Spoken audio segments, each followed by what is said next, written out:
जिंदगी का सफर सुहाना हो, इसके लिए सावधान रहना जरूरी है। रोजमर्रा की आपाधापी में कुछ देर बैठकर सोचना समझना भी जरूरी है कि आपके आसपास क्या हो रहा है और जो कुछ हो रहा है उससे हमारी जिंदगी, हमारा परिवार कैसे प्रभावित हो सकता है। इसलिए हॉर्न बजाकर बाखबर करने वाली खबर जरूरी होती है और आज की ये खबर हम सबकी जिंदगी से जुड़ी हुई है। एक रिसर्च में एयर पोल्यूशन को लेकर जो जानकारी सामने आई वो चौंकाने वाली है। प्रदूषण का हमारी सेहत पर खराब असर तो होता ही है, इससे तमाम तरह की बीमारियां होने का खतरा भी होता है।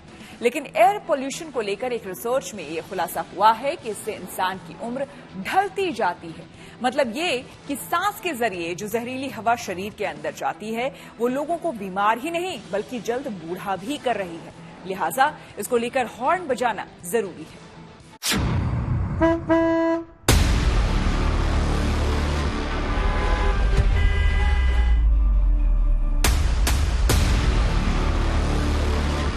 प्रदूषण का हम पर बुरा असर पड़ता है, बीमारियों का खतरा बढ़ता है, सांस की तकलीफें बढ़ती हैं, ये तो सभी जानते हैं। पर क्या आप जानते हैं कि प्रदूषण आपको वक्त से पहले बूढ़ा बना रहा है, समय से पहले आपकी उम्र ढल रही है? ये बात पता चली है हाल में हुए एक रिसर्च से। इसलिए जरूरी है कि प्रदूषण की आयु घटाने वाले साइड इफेक्ट पर हॉर्न बजाया जाए। रिसर्च के मुताबिक हवा में प्रदूषण की वजह से लोग 10 साल पहले बूढ़े हो रहे हैं। प्रदूषित हवा के संपर्क में आने का सांस की नली और फेफड़ों पर सीधा असर पड़ता है, जिससे अस्थमा जैसी बीमारी का खतरा बढ़ जाता है। एयर पॉल्यूशन सेहत के लिए कितना खतरनाक है, इसका अंदाजा इससे लगाया जा सकता है कि इससे कई बीमारियों का खतरा रहता है। मसलन इससे दिल की बीमारियों के होने का खतरा बना रहता है। यही नहीं, डायबिटीज, अर्थराइटिस, हाइपरटेंशन, आंखों में जलन, कार्डियोवैस्कुलर, क्रॉनिक जैसे रोग होने का खतरा भी रहता है। रिसर्च के मुताबिक ताजी हवा में सांस लेने वाले मरीजों की तुलना में प्रदूषित हवा में सांस लेने वालों को ज्यादा दिन अस्पताल में रहना पड़ता है। रिसर्च में पता चला है कि अस्पताल में भर्ती होने के 1 हफ्ते पहले जो लोग प्रदूषण के 75% संपर्क में आए, वो प्रदूषण के 25% संपर्क में आने वालों की तुलना में 4 दिन ज्यादा अस्पताल में भर्ती रहे। रिसर्च में ये बात भी सामने आई कि एयर पॉल्यूशन के निम्न स्तर से सेहत में सुधार होता है।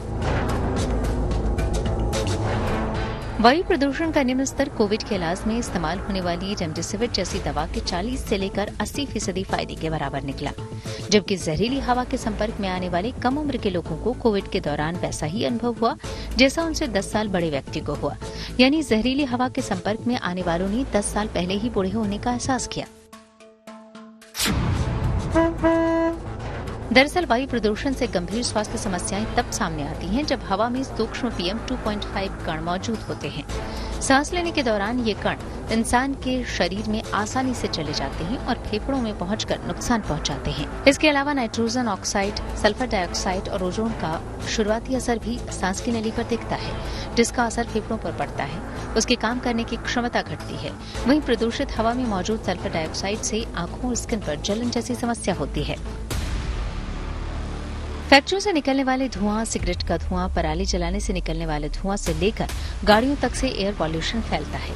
वायु प्रदूषण इस कदर जीवन को प्रभावित कर रहा है कि दुनिया में हर 10 में से 9 लोग प्रदूषित हवा में सांस लेने को मजबूर हैं।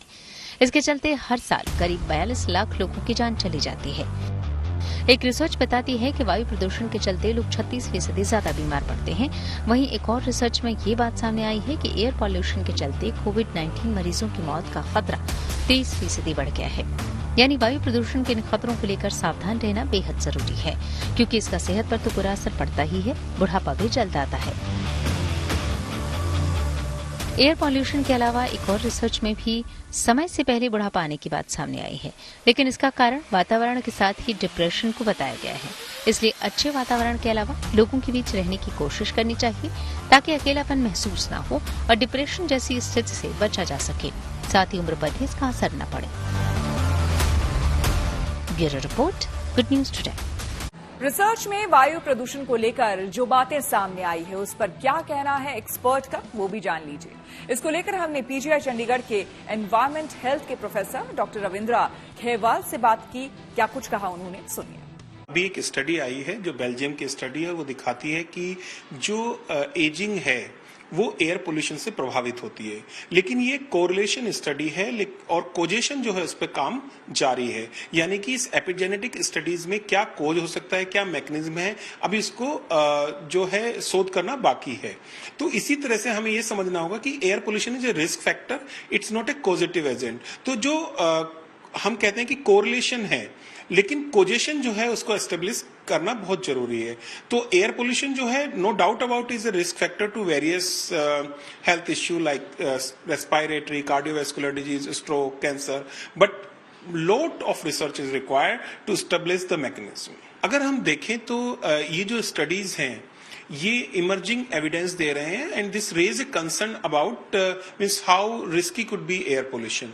सो एज आई सेड हमें बहुत अभी इस पर रिसर्च करने की जरूरत है और ये कोजल इफेक्ट रिलेशनशिप जो है स्टेब्लिश करने की जरूरत है।